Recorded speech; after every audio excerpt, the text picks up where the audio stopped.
Mantan pejabat Ditjen Pajak Rafael Alun Trisambodo menghadapi sidang pembacaan vonis kasus penerimaan gratifikasi dan tindak pidana pencucian uang di Pengadilan Tipikor hari ini. Dalam sidang sebelumnya, Rafael Alun dituntut dengan hukuman 14 tahun penjara dan denda 1 miliar rupiah, subsidiar 6 bulan kurungan.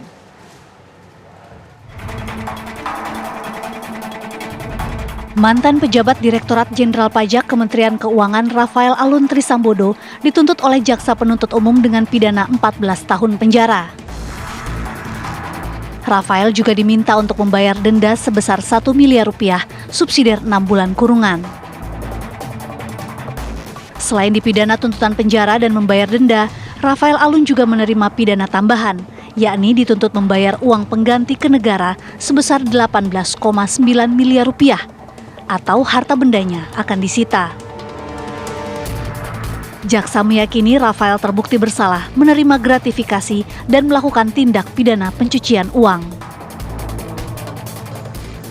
3. Menyatakan terdakwa Rafael Alun Trisambodo telah terbukti sah dan meyakinkan menurut hukum bersalah melakukan tindak pidana pencucian uang sebagaimana diatur dan diancam pidana dalam pasal 3 Undang-Undang RI Nomor 8 Tahun 2010 tentang pencegahan dan pemberantasan tindak pidana pencucian uang, Jungto pasal 55 ayat 1 ke 1 KUHP, Jungto pasal 64 ayat 1 KUHP sebagaimana dakwaan ketiga. 4.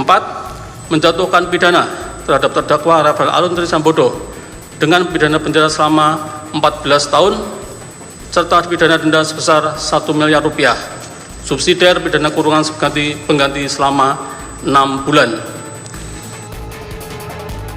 Skandal korupsi Rafael Alun Trisambodo terbongkar setelah sang anak Mario Dandi Satrio menjadi tersangka kasus pidana penganiayaan berat terhadap Kristalino David Ozora. Harta Rafael menjadi sorotan publik karena gaya hidup Mario Dandi yang kerap memamerkan kemewahan di media sosial hingga akhirnya berujung pemeriksaan oleh Komisi Pemberantasan Korupsi. Rafael didakwa oleh Jaksa KPK menerima gratifikasi sebesar 16,6 miliar rupiah dan tindak pidana pencucian uang hingga 100 miliar rupiah. Tim TV One mengabarkan.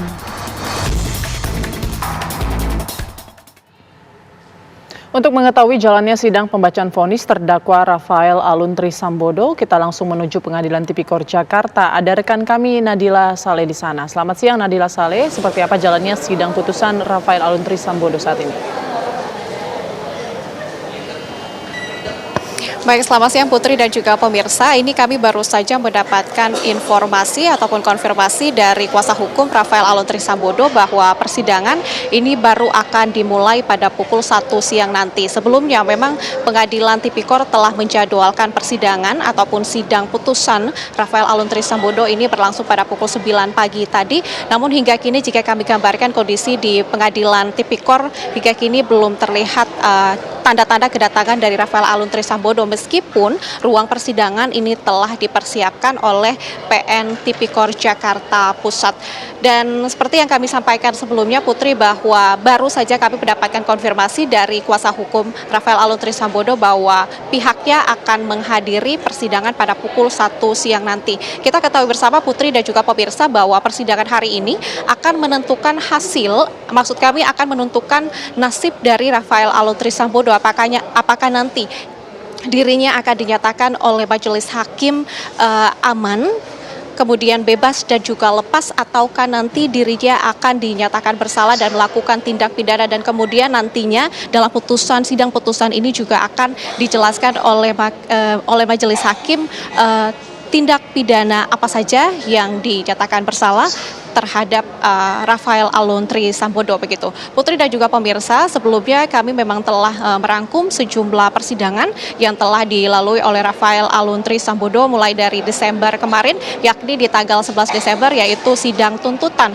Ya, pada dalam sidang tuntutan ini majelis hakim dan juga JPU ini menuntut hukuman yaitu 14 tahun penjara dengan denda sebesar 1 miliar, subsidiar 6 bulan. Kemudian ia juga dituntut untuk membayar denda yaitu sebesar 18,9 subsidiar 3 tahun.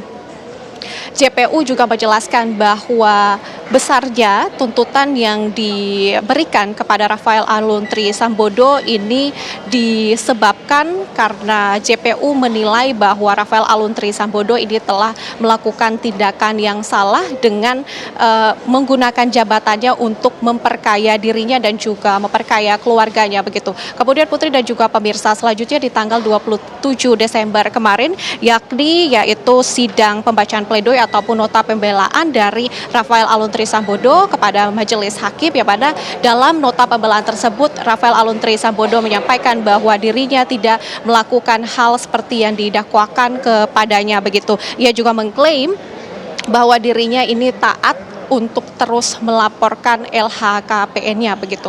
Kemudian Putri di tanggal 29 Desember 2023 kemarin yakni sidang replik, yang mana dalam sidang replik ini jaksa penuntut umum meminta majelis hakim untuk menolak nota pembelaan yang disampaikan oleh Rafael Alun di tanggal 27 Desember. Kemudian mereka juga tetap menuntut hukuman selama 14 tahun penjara. Kemudian Putri ini baru saja di tanggal 2 Januari kemarin ataupun di Selasa kemarin ini Rafael Aluntri Sambodo menjalani sidang pembacaan duplik.